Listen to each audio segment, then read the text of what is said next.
Marcus Wheeler stood in the grand lobby of Ridgewood First National Bank with grease under his fingernails and mud on his steel-toed boots. 20 men in tailored suits stared at him like he had crawled out of a sewer. Grant Holloway, chairman of the board, had just called him an illiterate plumber in front of every person in the room. Sophie, 9 years old and barely tall enough to see over the marble counter, gripped her father's hand so tight her knuckles turned white. Her eyes were red, but she did not cry. Then Eleanor Prescott walked out of her office carrying an antique oak box. She opened the lid. Inside lay a set of golden keys. "Mr. Wheeler," her voice echoed across the lobby, "this is your inheritance, including this building." 3 weeks earlier, none of this had existed. 3 weeks earlier, Marcus Wheeler was just a plumber in a dying pickup truck, trying to keep his daughter alive. The trailer sat at the far edge of Ridgewood, Connecticut, tucked behind a row of pine trees that had been planted decades ago to hide the trailer park from the road. The town did not like to be reminded that people like Marcus Wheeler lived within its borders. Ridgewood was old-money colonial homes with stone walls, private tennis courts, wine cellars carved into hillsides, the kind of place where people said summer as a verb and hired someone else to shovel their snow. Marcus was the someone else. He woke every morning at 5:15. The alarm was unnecessary. His body had learned the rhythm years ago, back when Sophie was a newborn, and every hour of sleep was a negotiation. He would stand at the narrow kitchen counter, brewing coffee in a pot so old the handle was held on with electrical tape, and he would pack 2 lunches, one for himself, a sandwich, an apple, a thermos of water. One for Sophie, the same sandwich cut into triangles because she insisted triangles tasted better. He never argued with that logic. He liked that she believed in small magic. By 6:30, they were on the road. Sophie rode shotgun in his pickup truck, a 1994 Ford that rattled over every pothole like it was personally offended by the asphalt. She would read aloud from whatever library book she was devouring that week, while Marcus navigated the winding roads into the wealthy part of town. He loved listening to her read. Her voice was clear and certain in a way his had never been. He dropped her at Ridgewood Elementary, the only public school in the district. Most families in town sent their children to Thornfield Academy or one of the other private institutions that dotted the Connecticut countryside like cathedrals to ambition. The public school was an afterthought, underfunded, understaffed, and populated mostly by the children of landscapers, housekeepers, and plumbers. Children like Sophie. That afternoon, Marcus arrived at pickup time and found her sitting alone on a stone bench near the parking lot. Her backpack was on the ground beside her. She was not reading. She was staring at nothing. He knelt in front of her. "Hey, Soph. Rough day?" She looked at him for a long moment, then wrapped her arms around his neck and held on. She did not say a word. He carried her to the truck and buckled her in, and she leaned her head against the window and watched the mansion slide past like scenes from someone else's life. He learned later, from a teacher who called to check in, that a group of older students had cornered Sophie at lunch. They told her that her father dug sewers for a living, that he smelled like a toilet, that she probably lived in a cardboard box. Sophie had not cried. She had looked the tallest boy in the eye and said, "My dad can fix anything. Can yours?" The boy had no answer for that, but the laughter had already done its work. That night, after Sophie was asleep, Marcus sat at the kitchen table and opened the manila envelope he had been avoiding for 3 days. Inside were the results from Sophie's latest orthopedic evaluation. The scoliosis in her spine had progressed faster than the doctors had predicted. She needed corrective surgery within 6 months, or the curvature would become permanent. The estimated cost was $180,000. His insurance, the bare-bones plan he could barely afford, would cover a fraction. He pulled up his bank account on his phone. The balance read $2,340. He closed the app, pressed his palms against his eyes, and sat in the dark kitchen for a very long time. The letter arrived on a Tuesday, tucked between a power bill and a grocery store flyer. The envelope was heavy, cream-colored, with a return address from a law firm in Boston, Alcott, Mercer, and Dunn. Marcus turned it over twice before opening it. He could not remember the last time he had received mail that was not a bill or a notice of something going wrong. The letter was 2 pages, typed on paper so thick it felt like cloth. It informed him that a man named Edward James Thornton had passed away 21 days prior. It stated that Marcus Wheeler had been named the sole beneficiary of Mr. Thornton's estate. It instructed him to present himself at Ridgewood First National Bank to initiate the inheritance process, and requested that he bring valid identification and proof of residence. The letter was signed by a woman named Catherine Alcott, Esquire, and included a phone number for questions. Marcus read it 3 times. He had never heard the name Edward James Thornton. He had no wealthy relatives. His mother had worked as a waitress for 30 years. The man he had called his father until he was 5, the man who had walked out one morning and never returned, had been a mechanic with a drinking problem. There was no one in Marcus's bloodline who had ever owned anything worth inheriting. He almost threw the letter away. He was sure it was a scam, one of those elaborate schemes designed to extract fees from desperate people. But something in the formality of the language, the weight of the paper, the specificity of the details, it nagged at him. So that night, after Sophie had fallen asleep over her math homework and he had carried her to bed, Marcus picked up his phone and called the one person who might have answers. His mother lived in a nursing home in Hartford. She was 71. Some days she recognized him. Most days she did not. The staff told him she was comfortable, which was a kind way of saying she was disappearing a little more each week. He called the facility and asked them to put the phone to her ear. "Mom," he said. "It's Marcus." There was silence, then breathing. Then, in a voice so faint he had to press the phone hard against his ear, she spoke. "Eddie," she whispered. "Eddie loved me, but his family, they wouldn't allow it. They said I wasn't enough. He wanted to stay, Marcus. He wanted to stay." Marcus gripped the edge of the kitchen counter. "Mom, who is Eddie?" "Your father," she said, and for a single, crystalline moment her voice was clear and steady and completely present. "Edward. He was your father, not the other one. Edward." Then the clarity dissolved. She began humming a song he did not recognize, and the nurse gently took the phone back and told him she was getting tired. Marcus stood in his kitchen for 20 minutes without moving. The man who had raised him for 5 years, the mechanic who vanished that man, was not his father. His real father was someone named Edward James Thornton, a man who had apparently spent decades looking for a son he was never allowed to claim. He did not hear the soft footsteps behind him until Sophie's arms wrapped around his waist from behind. She had woken up. She must have heard him on the phone. He wiped his eyes quickly, but she had already seen. "It's okay, Dad," she said, her cheek pressed against his back. "Whatever it is, we still have each other, right?" He put his hand over hers and held it there. "Right," he said. "Always." 3 days later, Marcus stood outside Ridgewood First National Bank and tried to remember how to breathe.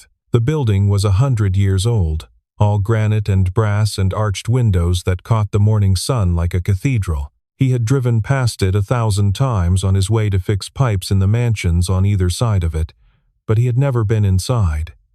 He had no reason to be inside.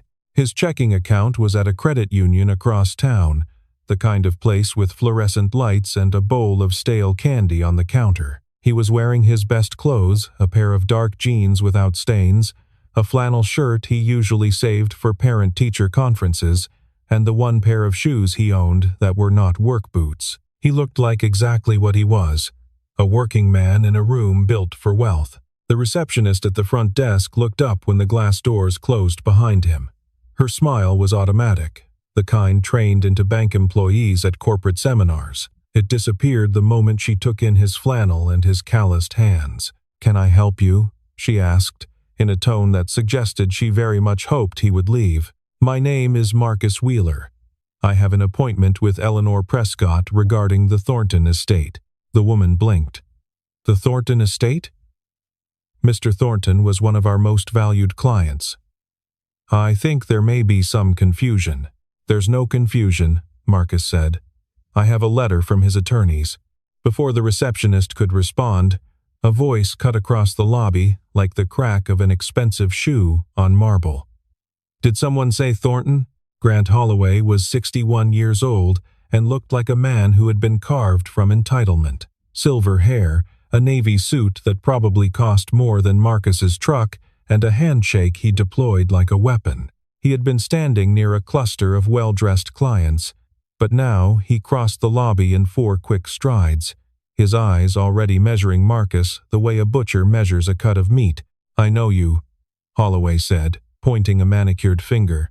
You're the plumber. You fixed the guest bathroom at my house last month. He looked Marcus up and down with undisguised contempt. What exactly are you doing here? Don't tell me you have something to do with Edward Thornton. Marcus felt the heat rise in his chest, but he kept his voice level. I have an appointment. Holloway laughed. It was not a kind laugh. An appointment with our most important estate. You. He turned to the receptionist. Margaret, has anyone verified this? Mr. Holloway. The voice came from behind them, calm, precise, and cold enough to lower the temperature in the room by several degrees. Eleanor Prescott stood in the doorway of her office. She was tall, dark-haired, somewhere in her early 40s, and she wore an expression that made it clear she had heard every word. Mr. Wheeler has a confirmed appointment with me, and what he does for a living has absolutely no bearing on the services this bank provides.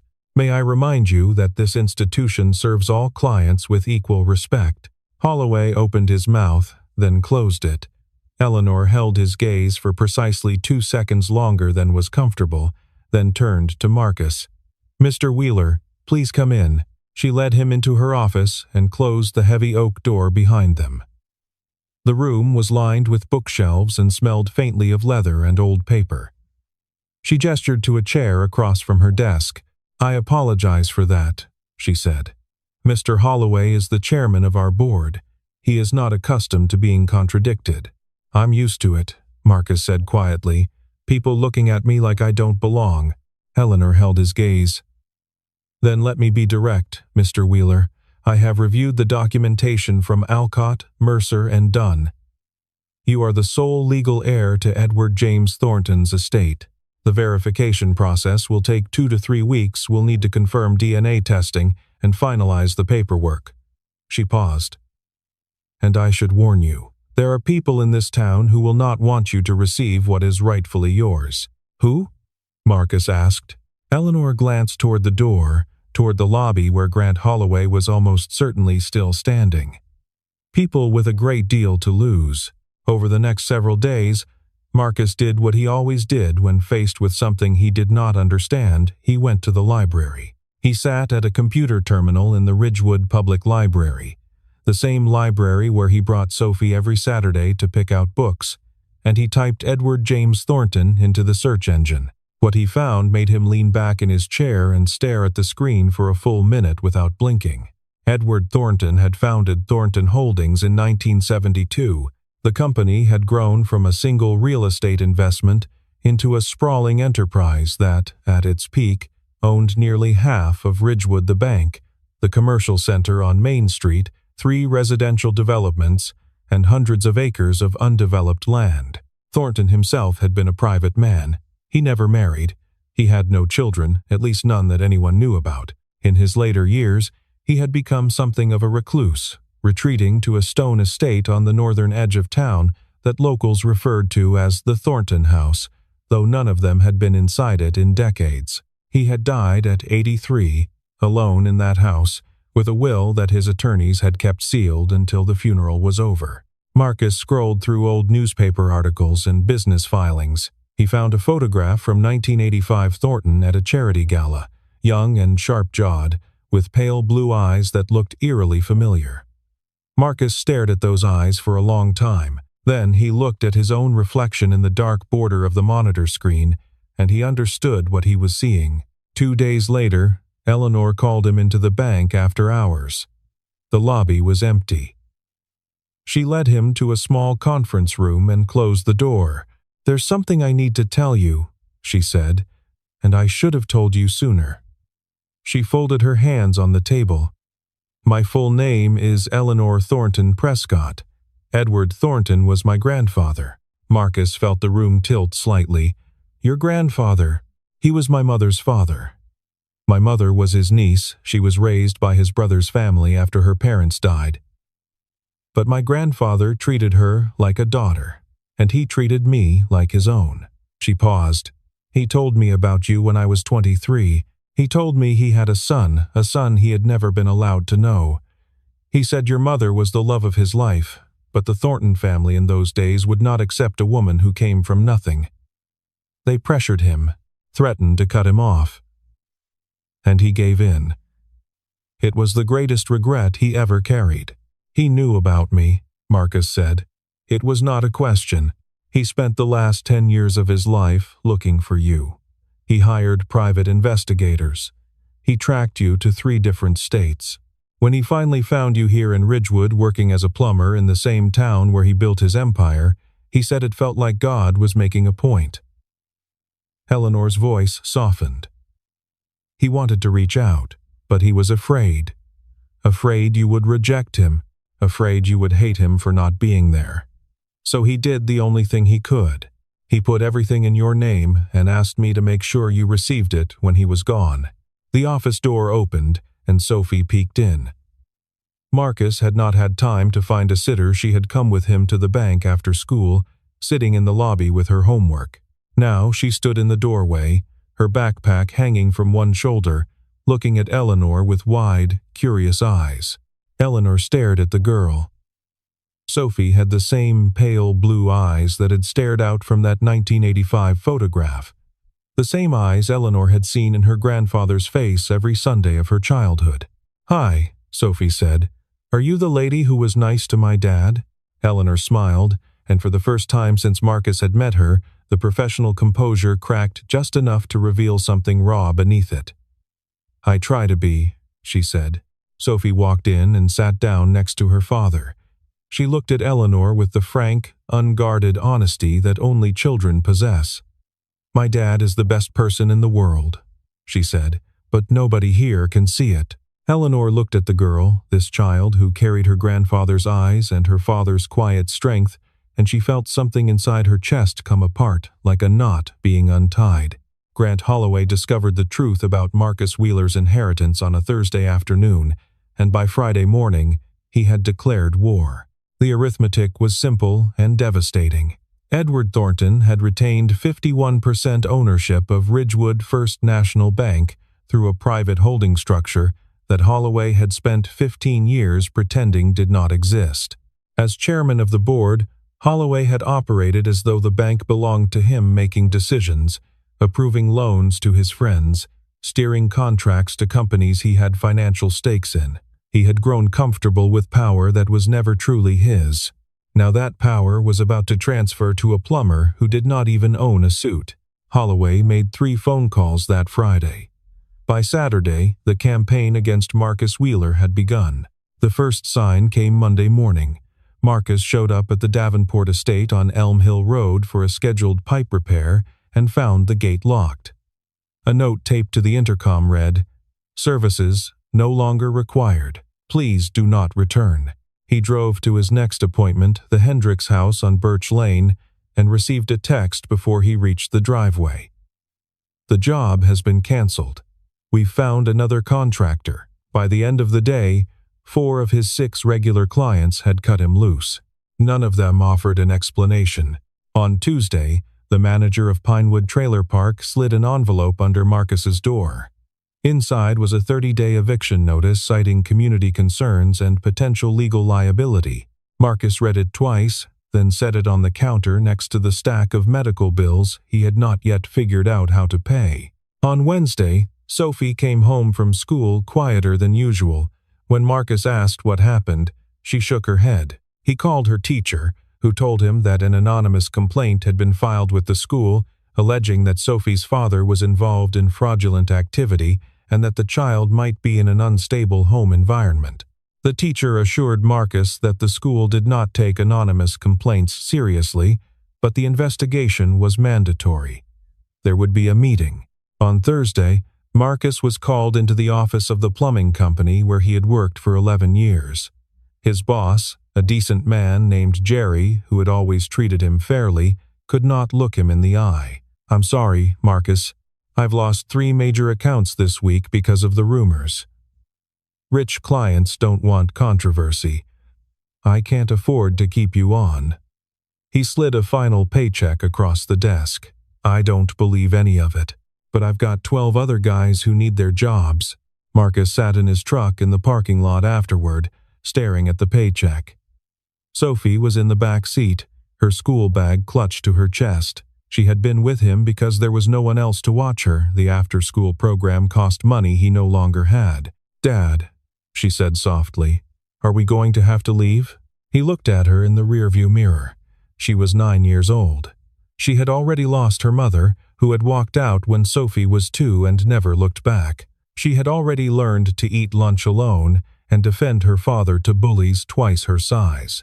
She deserved so much more than this. "I don't know, sweetheart," he said. It was the first time in her life he had not been able to give her an answer. The knock came at 7 that evening. Marcus opened the trailer door, expecting another notice, another piece of bad news stapled to his existence. Instead, he found Eleanor Prescott standing on his metal steps in a gray wool coat, holding a leather briefcase. "May I come in?" she asked. He stepped aside. She entered the trailer without hesitation, without the flicker of judgment he had seen in every other wealthy person who had ever glanced at his home. She sat at his kitchen table as though it were a conference room and opened the briefcase. "The DNA results were confirmed this morning," she said. "You are the biological son of Edward James Thornton. The inheritance is legally and genetically verified." She placed a folder on the table. "This is the full documentation, certified, notarized, and filed with the state." Marcus looked at the folder but did not touch it. "Holloway is destroying my life." "I know," Eleanor said, "and I have no intention of letting him succeed." She leaned forward. "You have every right to what my grandfather left you, and I will stand beside you until this is finished, no matter what it costs." The emergency board meeting was scheduled for the following Monday at 10 in the morning. Holloway had called it himself, framing it as a resolution hearing to address what he called the fraudulent claim against the Thornton estate. He had invited every board member, every major shareholder, and the bank's legal counsel. The invitation had not been extended to Eleanor, but she came anyway. Marcus walked into the boardroom wearing the same flannel shirt and dark jeans he had worn to his first visit. He had considered buying something more formal, but that would have meant pretending to be someone he was not. He was a plumber. He had always been a plumber. If that was not good enough for this room, then the room could answer for it. 20 people sat around a long mahogany table. Most of them he recognized. He had fixed pipes in their homes, unclogged their drains, repaired their water heaters during holiday weekends when no one else would take the call. Not one of them acknowledged him. Holloway stood at the head of the table like a prosecutor delivering an opening statement. He had prepared a presentation slides projected onto the wall behind him showing financial documents, timelines, and what he described as evidence of a sophisticated identity fraud. He spoke for 12 minutes about the impossibility of a man like Marcus Wheeler being connected to a man like Edward Thornton. He used words like implausible and opportunistic and beneath the dignity of this institution. Then he turned to Marcus. "I'll make this simple," he said, and his voice carried the practiced calm of a man accustomed to winning. "Walk away, sign a statement relinquishing any claim to the Thornton estate, and we'll let this go quietly. No lawsuits, no charges. You can go back to fixing toilets, and we can all move on with our lives." Marcus sat perfectly still. He could feel the weight of every gaze in the room pressing against him like a physical force. He thought about the eviction notice on his kitchen counter, the clients who had abandoned him, the school investigation hanging over Sophie's head. Holloway had spent a week dismantling his life, piece by piece, and now he was offering to stop in exchange for everything. "You're a plumber, Mr. Wheeler," Holloway said, softer now, almost gentle, the way someone speaks to a child they are trying to trick. "You don't belong in this world. There's no shame in knowing your place." The silence that followed was absolute, and then a small voice broke it. Sophie had been sitting in a chair against the wall, brought by Eleanor because Marcus had nowhere else to leave her. She had been quiet through the entire meeting, her hands folded in her lap, her eyes moving between her father and the man who was trying to erase him. Now she stood up, every head in the room turned toward her. "My dad has never lied to anyone," she said. Her voice trembled, but it did not break. "He goes to work every single day so I can eat. He reads to me every night. He fixes things for people who don't even say thank you." She looked directly at Holloway. "Have you ever done that for your kids? Have you ever fixed anything with your own hands?" Holloway stared at the child as though she had spoken in a language he could not comprehend. Marcus reached for Sophie's hand and pulled her gently to his side. He did not ask her to sit down. He did not apologize for her. He held her hand and looked at the room full of people who had decided he was nothing, and he said the only thing that mattered. "I'm not going anywhere."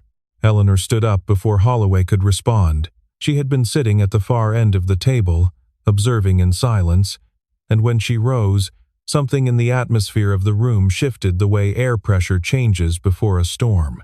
"Mr. Holloway," she said, and her voice carried the quiet authority of someone who has been waiting patiently for exactly this moment. "You've presented your evidence. Now I'll present mine." She opened her briefcase and placed 3 documents on the table. The first was a DNA analysis from an independent laboratory in New York, confirming with 99.9% certainty that Marcus Wheeler was the biological son of Edward James Thornton. The second was the original last will and testament of Edward Thornton, notarized, witnessed by 2 attorneys from Alcott, Mercer, and Dunn, and filed with the Connecticut Probate Court. The third was a sealed USB drive.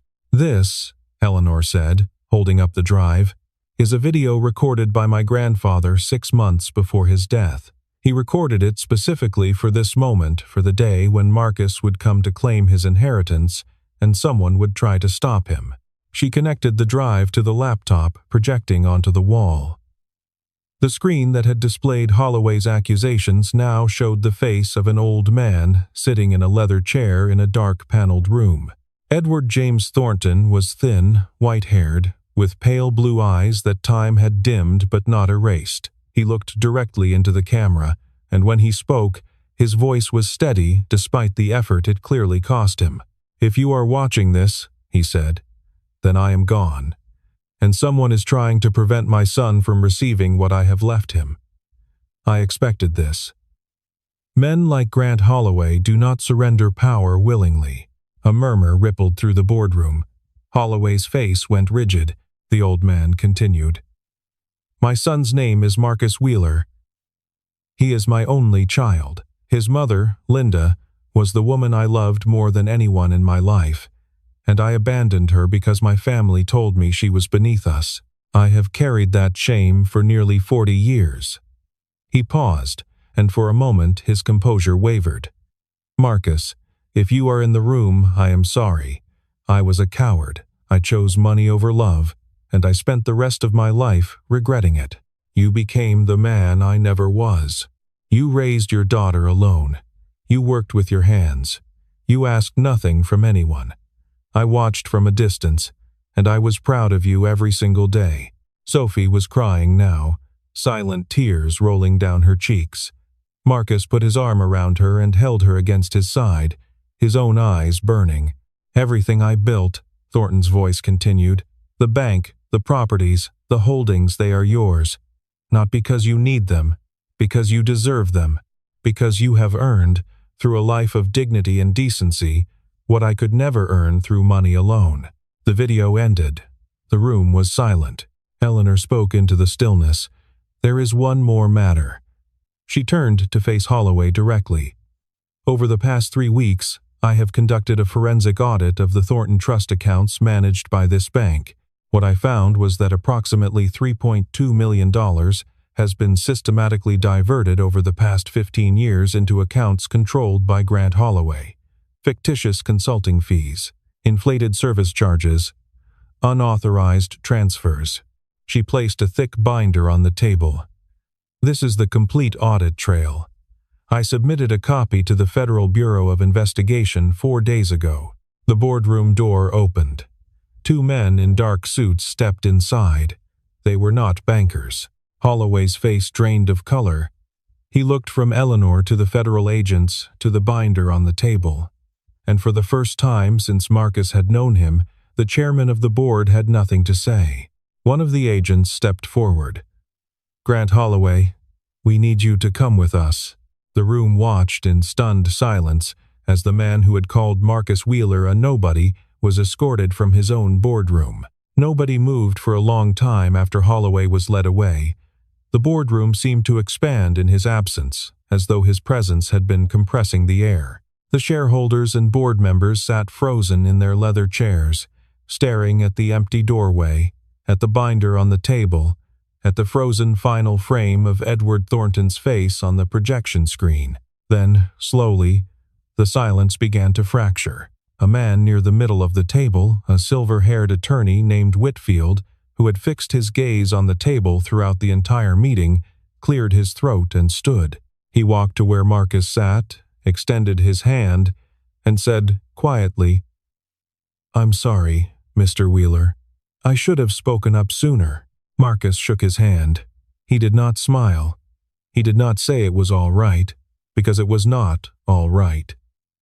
But he nodded, and that was enough. Others followed. One by one, men who had watched Marcus be humiliated without lifting a finger now approached him with handshakes and murmured apologies. Marcus accepted each one with the same quiet nod. He did not rage. He did not gloat. That was not who he was. He had spent his entire life being overlooked, and he was not about to become the kind of man who demanded recognition. Eleanor waited until the procession of guilt had finished. Then she walked to her office and returned carrying the oak box, the same box from that first day, the box Marcus had not yet been allowed to open.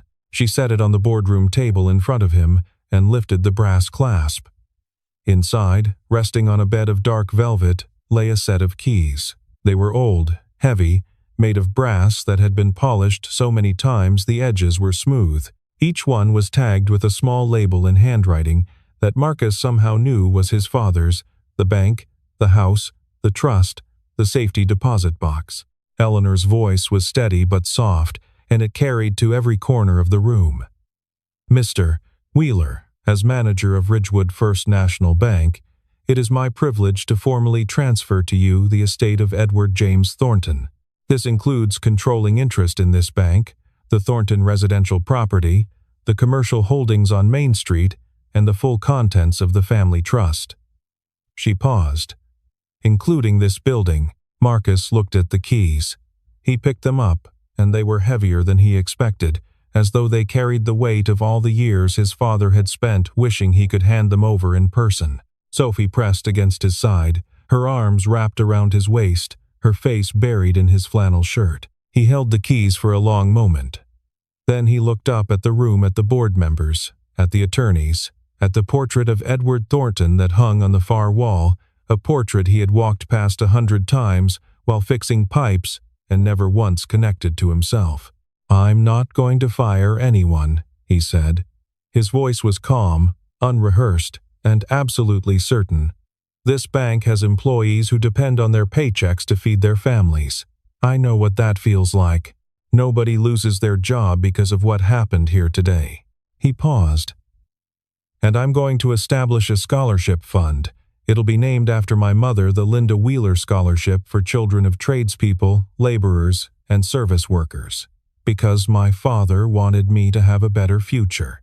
He looked at Sophie. "And I want that for every kid who's been told they don't belong." Sophie looked up at him with those pale blue eyes, her grandfather's eyes, and for the first time that day, she smiled. 6 months later, Marcus Wheeler still drove the same 1994 Ford pickup. He had the money to buy a fleet of new trucks, but he liked the way the old one rattled, liked the way Sophie laughed when they hit a particularly deep pothole, and the entire cab shuddered like a wet dog shaking off rain. The truck was a reminder. It told him where he had been, and it kept him honest about where he was going. Sophie's surgery had been performed in April by the best pediatric orthopedic surgeon in Connecticut. The operation took 4 hours. Marcus sat in the waiting room the entire time, unable to read, unable to eat, unable to do anything but stare at the double doors and wait. When the surgeon emerged and told him everything had gone perfectly, Marcus put his head in his hands and wept in a way he had not allowed himself to weep since the night his mother told him the truth about his father. She was recovering beautifully now. Physical therapy 3 times a week, a back brace she wore with the casual indifference of a child who had already survived worse. She still attended Ridgewood Elementary. Marcus had been offered spots at every private school in the county, and he had turned them all down. "She needs to know where she comes from," he told Eleanor. "She needs to remember what it feels like to earn things." The other children treated Sophie differently now. Not because her father was wealthy, most of them did not fully understand what had happened, but because word had traveled about the 9-year-old girl who had stood up in a boardroom full of powerful men and asked them whether they had ever fixed anything with their own hands. She had become something rare and specific in the ecosystem of childhood. Someone who was brave, not because she had nothing to lose, but because she had everything to lose and did it anyway. Eleanor came to dinner every Sunday. She and Marcus had not fallen in love. That would have been too simple, too much like a story someone made up to make the ending clean. What they had built was something different and, in its own way, more durable. They were family. She taught him how to read financial statements and manage board meetings. He taught her how to fix a leaking faucet and replace a garbage disposal. She discovered, to her genuine surprise, that she loved working with her hands, that there was something deeply satisfying about solving a physical problem with physical tools.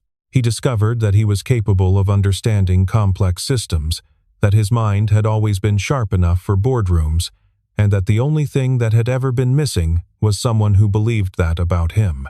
On a Sunday evening in October, Marcus drove to the cemetery on the northern edge of town.